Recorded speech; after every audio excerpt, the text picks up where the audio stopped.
अपनी जिंदगी पाकीज़ा गुजारना चाहते हो तो शादी कर लो, लेकिन शादी कैसे करो, किस उम्र में करो, लड़की बड़ी होनी चाहिए या छोटी होनी चाहिए, फिर शादी के बाद बीवी के साथ किस तरह रहो, मेहर कितना होना चाहिए, ये तमाम चीजें बाइबल बताने से खामोश है।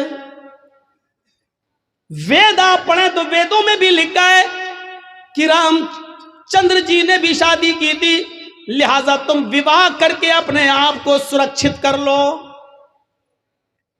लेकिन शादी कैसे होना चाहिए ये आपको न वेदों में मिलेगा, न रामायण में, न गीता के अंदर। कहीं पर भी आप चले जाइए पूरा न मंजर आपको नहीं मिल सकता, क्योंकि कोई धर्म कंप्लीट नहीं है।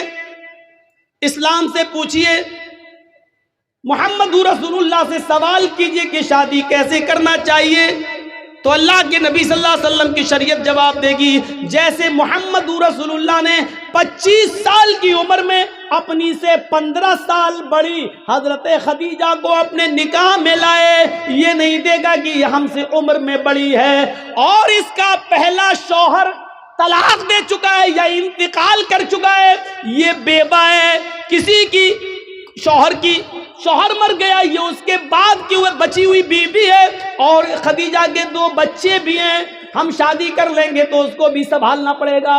ये सब नहीं सोचा, बल्कि आपने निकाह कर लिया। खदीजा ने पैगाम भेजा था, अल्लाह के नबी सल्लल्लाहु अलैहि वसल्लम ने अपने चचा अबू तालिब से मशवरा करने के बाद एक्सेप्ट कर लिया। शरीयत जवाब देगी कि बड़ी उम्र की औरतों से निकाह करना कोई बुरा नहीं है। फिर शरीयत ये भी कहती है, मोहम्मद रसूलुल्लाह जवाब देंगे कि मैंने आयशा से भी निकाह किया जो हमसे उम्र में बहुत छोटी हैं, लिहाजा अगर कोई छोटी उम्र से शादी करना चाहे तो छोटी उम्र की लड़की से भी निकाह किया जा सकता है, इसमें कोई बुराई नहीं है। लेकिन रहना वैसे, अगर तुम्हारी बीवी उम्र में बड़ी है तो वैसे रहो जैसे मैं खदीजा के साथ रहा, अगर तुम्हारी बीवी उम्र में छोटी है तो वैसे रहो जैसे मैं आयशा के साथ रहा। गौर कीजिए, आपको एक एक चीज का सबूत मिलता चला जाएगा, कोई चीज बाकी नहीं है। यहां तक कि सोने के आदाब तक लिखे, मियां और बीवी को किस तरह अपनी जिंदगी गुजारना चाहिए वो तक मिलेगा।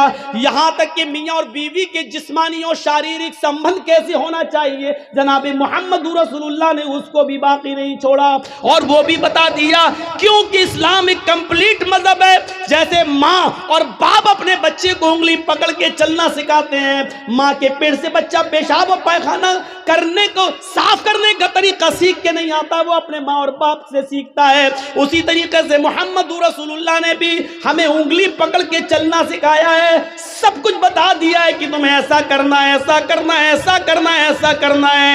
ये कंप्लीट मजहब है, कंप्लीट मजहब है इस्लाम। इसके अंदर उठना, बैठना, लेटना, सोना, जागना, खाना, पीना, शादी ब्याह, हर चीज का तरीका आपको इसके अंदर मिलेगा। शादी का तरीका क्या है? हमारे यहां क्या होता है, लड़के की बारात जा रही है, बारात 300 आदमी जा रहे हैं साहब, गाड़ियां 100, 150, 200 आदमी जा रहे हैं। सुनिएगा मंशा क्या इस्लाम का, जा रहे हैं बारात में, जा रहे हैं, हाजी साहब के बेटे की बारात है। हाजी साहब समझ रहे हैं, सऊदी अरब गए थे हज करके, बहुत सी टोपी ओपी ला के सबको बांटा था उन्होंने, सऊदिया से रुमाल भी लाए थे, डला है लाल रंग का रुमाल। हाजी साहब ने शादी के दिन ओढ़ा है, बेटे की शादी है, दाढ़ी पे हाथ फेर रहे हैं, मुंह में पान चल रहा है।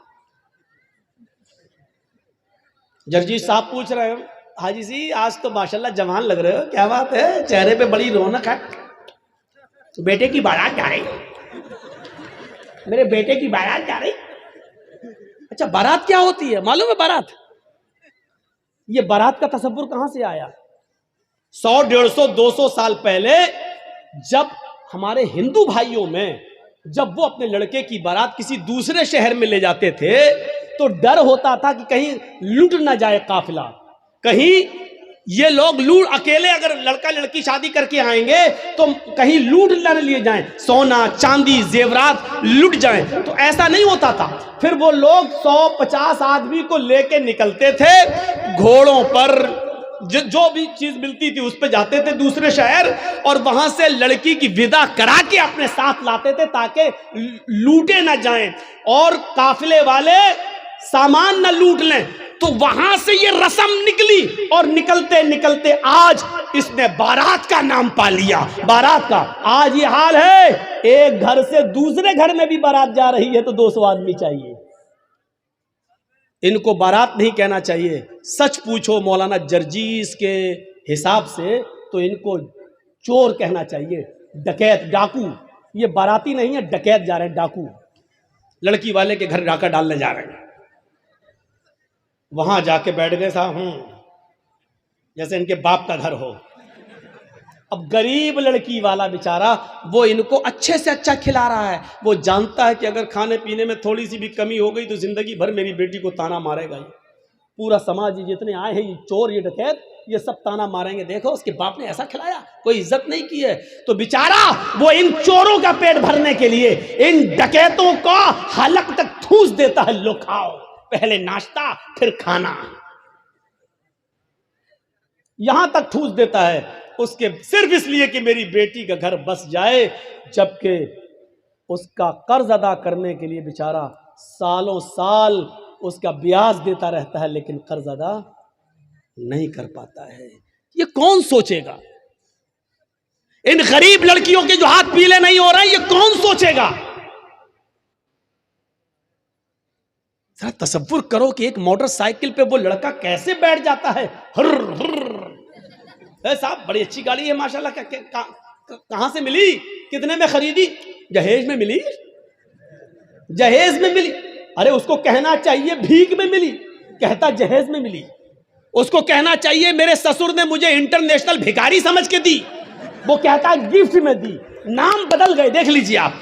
जो चीज भीख में मिली उसको कहना जहेज में मिली, उसको कह रहा जहेज में मिली। जिसको कहना चाहिए मेरे ससुर ने मुझे इंटरनेशनल भिखारी समझ के दिया, भीख में दी, उसको गिफ्ट कह रहा, गिफ्ट। अरे नाम बदल देने से हैसियत नहीं बदल दी जाती है। शराब का नाम दवा रख दो तो शराब शराबी रहेगी, दवा नहीं हो जाएगी।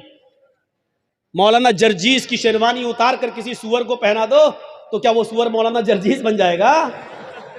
हैं? लिबास बदल देने से सुअर सुअर ही रहेगा, गधा गधा ही रहेगा, कुत्ता कुत्ता ही रहेगा, भीख भीख ही रहेगी। उसका नाम दहेज जहेज रख देने से, माफ करना, भीख का नाम नहीं बदल जाएगा। औरतों ने नंगेपन का नाम फैशन रख दिया। क्या रख दिया? फैशन। अल्लाह के रसूल ने तो नहीं कहा वो फैशन है, अल्लाह के नबी ने तो कहा निसाउन कासियातुन आरियातुन। एक ऐसा जमाना आ जाएगा कि तुम औरतों को देखोगी कि वो कपड़े पहने होंगी लेकिन नंगी होंगी। अल्लाह के नबी ने तो ये कहा था कि वो कपड़े पहने होंगी लेकिन नंगी होंगी। कपड़ा पहनने के बावजूद भी कोई नंगी होता है? नहीं। लेकिन नबी ने कहा कपड़े तो पहनेंगी लेकिन नंगी होंगी। कपड़ा पहनेंगी लेकिन हाथ दिखेंगे, कपड़ा पहनेंगी लेकिन पेट दिखेगा, कपड़ा पहनेंगी उनके जिस्म का उतारो चढ़ाव दिखेगा। यानी वो ऐसे तंग कपड़े पहनेंगी कि जिससे अगर कोई टेलर कोई दर्जी उनको देख ले तो नाप लेने की जरूरत ना पड़े। वो अपनी आंखों में पूरा का पूरा बसा लेके इसका सीना इतना, इतनी इसकी कमर इतनी, इसकी ब्लाउज का साइज इतना, वो सिर्फ एक नजर देखकर अंदाजा लगा ले कि इसकी साड़ी का नाप कितना, इसके ब्लाउज का नाप कितना, इसके पेट का नाप कितना, इसकी कमर का नाप कितना, इसके सीने का नाप कितना। ऐसी औरतों को बताया अल्लाह के नबी ने कि कपड़े तो पहनेंगी लेकिन नंगी होंगी। नबी ने तो उनको नंगा कहा है। अब हमारे यहाँ नाम बदल गया, ये फैशन है, ये फैशन है। लड़कियां चिपके हुए कपड़े पहनकर मार्केट जा रही हैं, उनकी रान से कपड़ा चिपका है, उनकी पिंडली से कपड़ा चिपका है। हम कह रहे हैं फैशन है ये। मेरे भाइयों, तुम्हारे नाम बदल देने से उनका नंगापन खत्म नहीं हो जाएगा। अल्लाह की कसम, तुम्हारी नजरों में फैशन है, लेकिन मोहम्मद रसूलुल्लाह की नजर में वो लड़की नंगी है, नंगी है, नंगी है, बरहना है, बरहना है, बरहना है। नाम बदल देने से हैसियत नहीं बदल जाती है। भीख का नाम दहेज रख दो, माफ कीजिएगा, भीख भीख ही रहेगी। दहेज हो जाने से या जहेज हो जाने से मेरे भाइयों उसकी हैसियत नहीं बदल जाएगी। और जहेज किसको कहते हैं? दहेज तो हिंदी लफ्ज है, उर्दू में इसको कहते हैं जहेज। अगर देखा जाए तो जहाज़ युजहिज़ु तजहीज़ उस सामान को कहते हैं जो मय्यत के साथ जाता है कब्रिस्तान तक। कहते नहीं तजहीज़ो तकफीन हो गई उसकी, अरबी में बोला जाता है, उर्दू में, कि उसकी तजहीज़, एक फला आदमी मर गया, इंतकाल हो गया है, उसकी तजहीज़, उसकी तकफीन 2 बजे होगी। इसका मतलब क्या है? तजहीज़ से बना है जहेज़। मरने वाले के साथ जो सामान जाता है, कफन अफन वगैरह, चारपाई वगैरह, इसको कहा जाता है जहेज़। आज वो जहेज़ शादी के बाद हमें मिलता है। ज़रा अंदाज़ा लगाइएगा कि कितना बुरा लफ्ज़ है जो मरने के बाद मय्यत के साथ जाता है, वो हम शादी के मौके पर लेते हैं जहेज़ के नाम पर। इतना सुनने के बावजूद भी वो पागल ही होगा जो कल शादी करे और फिर जहेज़ ले ले। ये सुनने के बाद भी अब गौर करें आप, शादी हमारे यहां कैसी हो रही है। पहले बाराती पहुंच गए, अब चलो चोर और डकैत कह दिया, काफी है, अब बाराती कह दे रहा हूं, बार बार बुरा ना लगे। पहुंच गए, हो गया सब। लेकिन अल्लाह के रसूल के जमाने में शादी कैसी होती थी, वो सारे वाकयात आपके सामने हैं, सुने होंगे। एक औरत अल्लाह के नबी के पास आई और कहने लगी कि अल्लाह के रसूल, मैं आपसे शादी करना चाहती हूँ, इन्नी अहबुलक, मैं अपने आप को आपको हिबा कर रही हूँ। तो अल्लाह के नबी सल्लल्लाहु अलैहि वसल्लम ने क्या फरमाया? अब मुझे ज़रूरत नहीं है। वहाँ एक सहाबी बैठे हुए थे, फौरन कहने लगे अल्लाह के रसूल, अगर आपको ज़रूरत नहीं है तो मेरे साथ करवा दीजिए इसकी शादी। कोई बुरी बात नहीं कही उन्होंने, मेरे साथ करवा दीजिए। अल्लाह के नबी ने कहा तुम करोगे? कहा हाँ, मुझे ज़रूरत है बीवी की। उस औरत से पूछा कि तुम इसके साथ करोगी? उसने कहा आपके लिए आई थी, अगर आप नहीं कर सकते तो इसके साथ कर दीजिए, मुझे तो घर बसाना है। तो अल्लाह के रसूल ने उस आदमी से, उस सहाबी से पूछा क्या दोगे इसको महर में? ये नहीं पूछा लड़की से तेरा बाप है, तेरा भाई है, क्या देगा इस सहाबी को, ये नहीं पूछा, बल्कि क्या पूछा उस सहाबी से, क्या दोगे इसको महर में? कहता महर में क्या दोगे? कुछ नहीं है मेरे पास। बुखारी की हदीस के अल्फाज है मा इंदी शैउन, मेरे पास कुछ नहीं है, कुछ नहीं है और शादी का सपना। आय हाय हाय, इस्लाम देखिए, इस्लाम कुछ नहीं है और शादी का सपना, कुछ नहीं है और शादी करना चाहता है।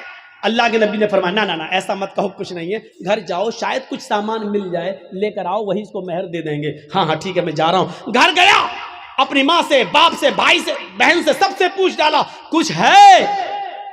पता चला कुछ नहीं है। आया कहा अल्लाह के रसूल, घर में कोई चीज नहीं मिली। आपने कहा देखो तुम शादी करने जा रहे हो, बीवी को कुछ तो महर देना पड़ेगा ना। पता चला महर नकद होना चाहिए, कुछ तो मिलेगा। कहने कुछ नहीं मिला। अल्लाह के नबी ने कहा दोबारा जाओ। कहा जब कुछ है ही नहीं तो फिर दोबारा जाके क्या 50 बार भी जाऊंगा तो कुछ नहीं मिलेगा।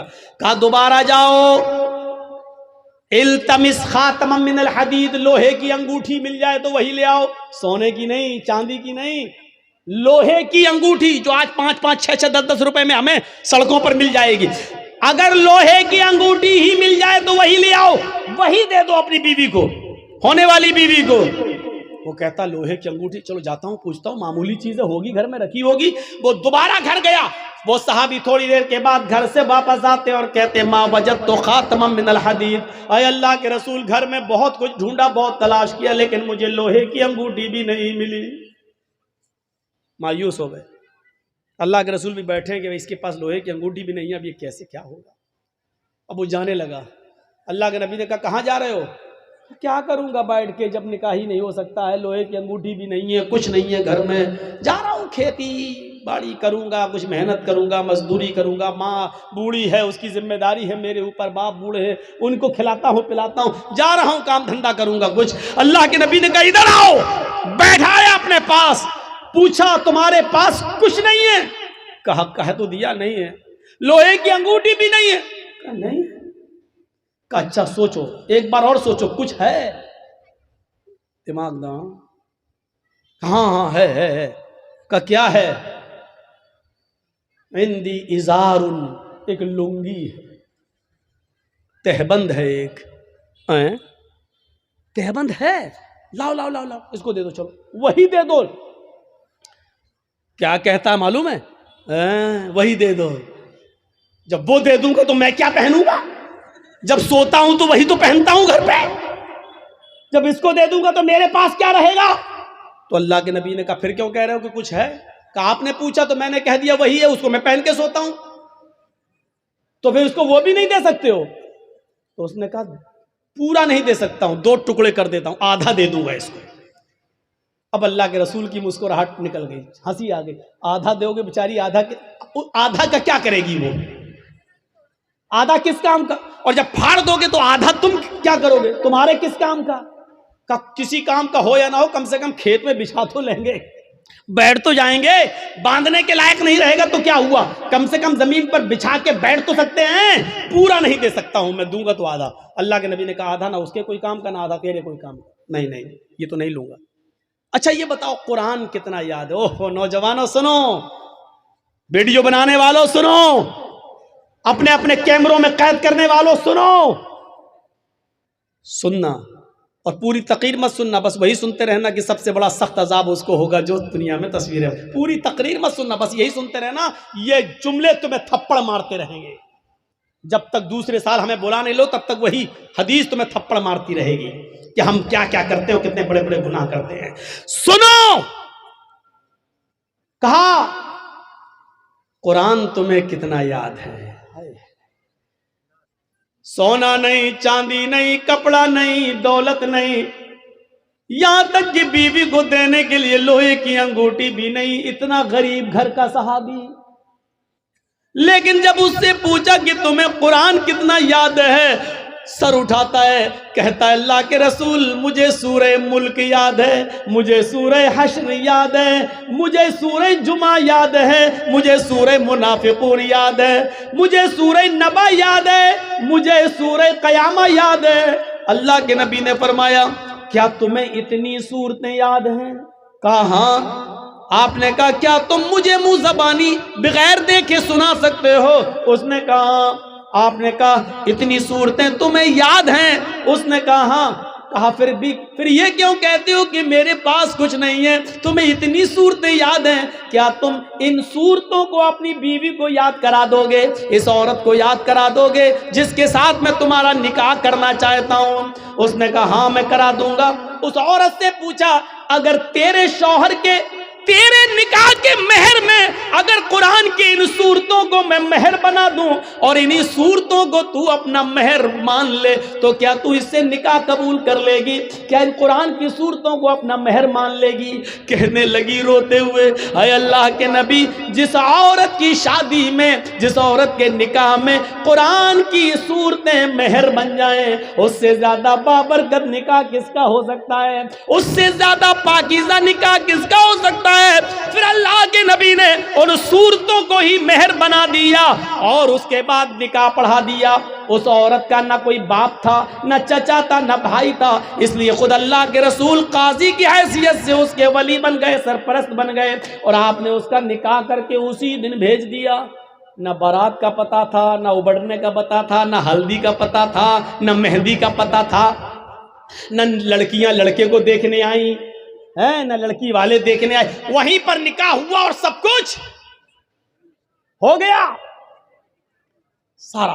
और सुनो, ये निकाह जितनी सादगी के साथ हुआ, 1400 साल के बाद आज भी इस निकाह का चर्चा होता है, इस निकाह का तज़किरा होता है, इस निकाह का जिक्र होता है। 1400 साल के बाद भी इस निकाह का जिक्र हो रहा है। तो मेरे भाइयों, मैं कहना ये चाह रहा था कि इस्लाम मुकम्मल एक मजहब है, मुकम्मल कंप्लीट एक दीन है, कंप्लीट। इस्लाम के अलावा कोई दीन कंप्लीट नहीं है। इस्लाम की एक खुसूसियत एक और है, क्या है? ये दीन मुअतदिल है। मुअतदिल किसको कहते हैं? आइए जरा सुन लीजिए। दीन मुअतदिल, एतदाल, जिसके अंदर मियां न रवि हो, जिसके अंदर न बहुत ज्यादती हो न बहुत कमी हो, एतदाल, ये सिर्फ इस्लाम की खुसूसियत है। क्या हुआ? कुछ हुआ है? बारिश हो रहा है तो थोड़ा देर बैठिए, जब तेज होगी तो सबसे पहले तो हम ही भागेंगे। जब तक हम बैठे तब तक आप बैठे रहिए। सुनिए, अच्छा पंडाल है, वाटर प्रूफ पंडाल है, आप लोग डरिए नहीं। सहाबा किराम ने इस्लाम के लिए अपनी जानें लुटा दी, आप थोड़ी सी बारिश बर्दाश्त नहीं कर सकते हैं? बैठिए, आज आपके ईमान का इम्तिहान लेना है। आज आपके ईमान का इम्तिहान लेना है।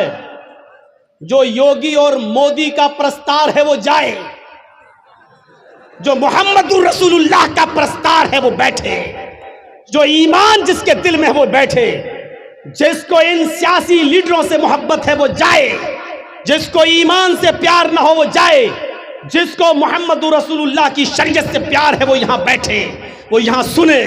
मेरे भाई, जो इस्लाम ऐसे ही नहीं मिला है, ऐसे ही नहीं मिला है। सहाबा की कुर्बानियों के बाद, उनकी गर्दनें कटने के बाद, उनकी शहादतों के बाद ये इस्लाम हम तक आया है। सुमैया रजी अल्लाह ताला अन्हा ने अपनी शर्मगाह में नेज़ा दाखिल करवाया था, लेकिन अल्लाह अल्लाह कहती रही थी। उसके दोनों पैर बांध दिए गए थे, चीर दी गई, जिस्म से दो टुकड़े कर दिए गए, लेकिन इस्लाम को नहीं छोड़ा।